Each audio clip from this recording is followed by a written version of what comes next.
केंद्र शासित प्रदेश यानी कि यूटी की होंगी और इनके लिए तय की जाएंगी। तो देखिए, ये बड़ा प्रस्ताव है जहां पर लोकसभा की जो सीटें हैं, जो संख्या बल है, उसे बढ़ाने के लिए प्रस्ताव रखा गया है,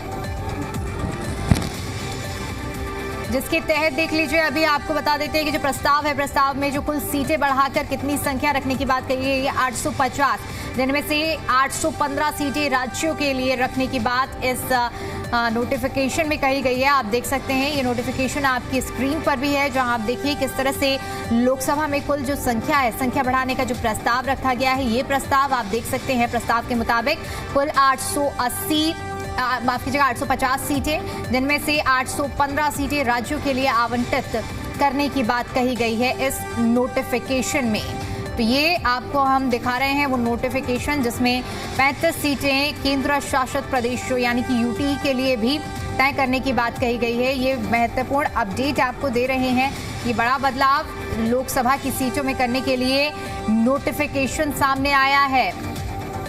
इसी पर ज्यादा जानकारी के साथ जी मीडिया संवाददाता नीरज पांडे हमारे साथ जुड़ चुके हैं। नीरज, अपने आप में ये बड़ी और बड़ा प्रस्ताव है, बड़ी हैपनिंग है, जहां पर कुल सीटों की जो संख्या 850 और राज्यों के लिए 815 करने के लिए ये नोटिफिकेशन जारी किया गया है। कितने बड़े बदलाव की ओर अब देश की जो राजनीति है राज्यों के लिहाज से माना जाए इस नोटिफिकेशन के आने के बाद?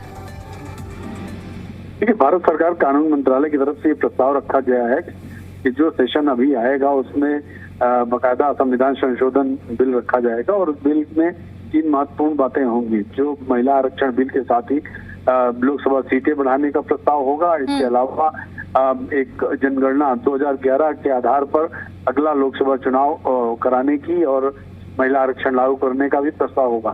तो ये एक बड़ा मूव है गवर्नमेंट ऑफ इंडिया की तरफ से कि अब जो 575 लोकसभा की सीटें थी, अब उसमें 33% सीटें बढ़ा दी जाएंगी और उसमें अगर वो बढ़ी हुई सीटें अगर आप देखेंगे 50% सीटें बढ़ाएंगी, जो 33% होगा बाद में, तो उसके अनुसार 815 लोकसभा की सीटें होती हैं। और अगर आप केंद्र शासित प्रदेश की 35 सीटों को भी अगर आप जोड़ दें, ये संख्या होती है 850। तो अब आने वाले समय में जो अगला लोकसभा चुनाव होगा वो 850 लोकसभा सीटों पर अगला चुनाव होगा। तो ये देश के तमाम उन राजनीतिक दलों के लिए भी और राजनीति करने वाले लोगों के लिए भी बड़ा दिन है कि अब उनके लिए अवसरों की कमी नहीं होगी। ये अलग बात होगी, इन 850 सीटों में 33% सीटें महिलाओं के लिए आरक्षित हो जाएंगी।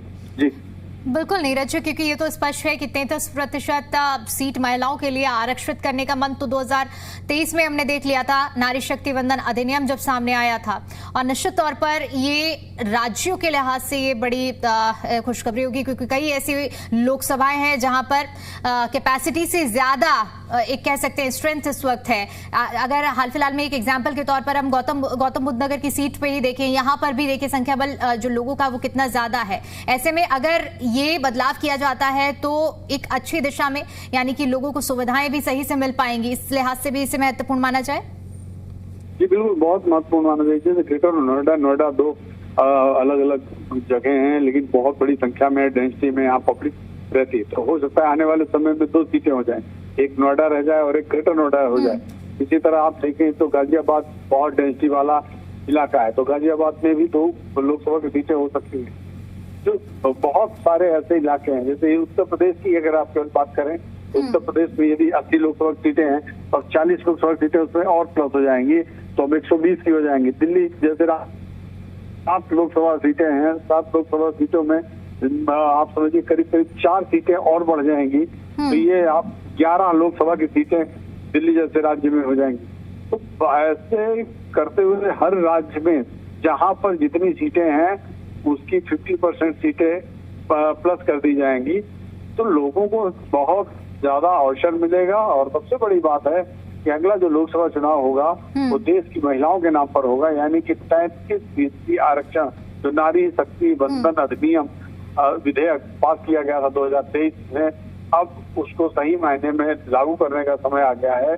हाल ही में जो 16, 17 और 18 3 दिन का संसद बुलाया गया है, इसमें एक संसद बिल नारी शक्ति, यानी कि कुल मिलाकर नीरज